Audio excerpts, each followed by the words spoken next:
आज आपण 135व्या जयंतीच्या सोहळ्यानिमित्त सर्व ग्रामस्थ व तालुक्यातील काही प्रतिष्ठित लोक या कार्यक्रमासाठी उपस्थित दाखवली त्याबद्दल सगळ्यांना सर्वोच्च आभार मानतो।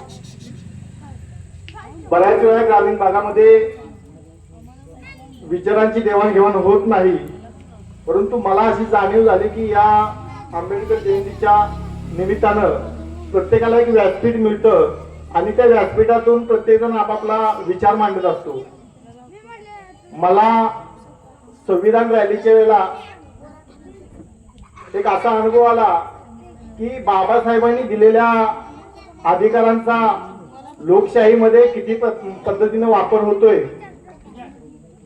तर माझी एक विनंती राहील, सुशिक्षित आपण समजतो त्या लोकांनी जी अनाडी लोक आहेत, समजा शिक्षणापासून जे आतापर्यंत वंचित लोक राहिली, काल सुद्धा एक कार्यक्रम झाला वंचित न्यूज चॅनलचा आणि तिथं आमचा सन्मान गौरव वगैरे तालुका लेवलला काम करतात त्या लोकांचा झाला। मला जरा उघड भरून आलं विषय काय आहे की वंचित लोक अजून सुद्धा आहेत। एवढ्या वर्ष बाबासाहेबांच्या दिलेल्या संविधानाला धरून आपला देश चालत असताना सुद्धा जी सामान्य लोक शिक्षण असेल किंवा इतर सोयी सुविधा असतील ह्या जर लोकांना आतापर्यंत मिळत नसतील तर आपण स्वातंत्र्यात आहोत की पारतंत्र्यात। तर मला असं वाटतंय की प्रत्येकानं शिकलेल्या माणसानं अनाडी माणसाला आपल्या बरोबर घेऊन चाललं पाहिजे। हे ह्या निमित्तानं मला सांगायचं आहे की त्या माणसाचा बुद्ध्यांक कमी असतो, म्हणून तो त्याचा विचार आपल्याजवळ मांडताना काही वेळेला आपल्याला असं वाटतं की काय याचं ऐकत राहायचं आहे, पण असं न करता या जयंतीच्या निमित्तानं मी सुशिक्षित जे समजतात त्या लोकांना माझी एक विनंती राहील की आपल्यापासून जनसामान्य जनतेचा अडचणीच्या विषयी जी लोक सहकार्याच्या भावनेने येतात तुमच्याजवळ त्या लोकांना आपलं जे पण ज्ञान आहे किंवा जे सहकार्य आहे ते जीव तोडून करावं, ही एवढी मी माझी प्रामाणिक भाषा।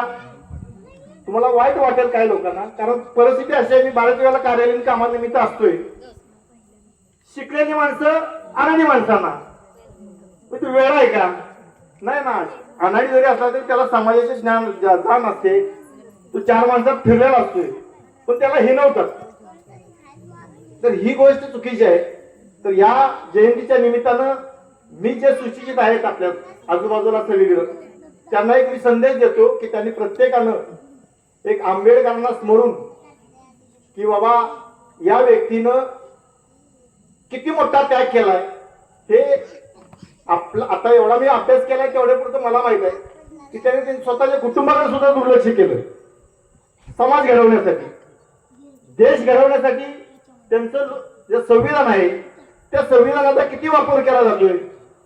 लोकशाहीवरती घाला घालायची वेळ आली तरी सुद्धा जर आपण शांत बसलो सुशिक्षित लोकांनी तर भविष्य सर्वांचा आपला अंधारात आहे। तर या जयंतीच्या निमित्तानं तुम्ही जिथं जिथं जाल तिथं तिथं प्रबोधन करताना नवीन पिढीसाठी शिक्षणाचे दारे समजा खुली झाली तर ती खुले दारे झाला असताना सुद्धा अजून पण अनाडीपणा शिक्षणापासून वंचित लोक राहतात। तर हा वंचित शब्द अजून किती वर्ष आपण काढत राहणार तोंडातून समाजासमोर, तर ही एक लाजिरवाणी गोष्ट आहे। तर एवढं बोलून मी माझं भाषण संपवतो। जय हिंद, जय महाराष्ट्र, जय भीम।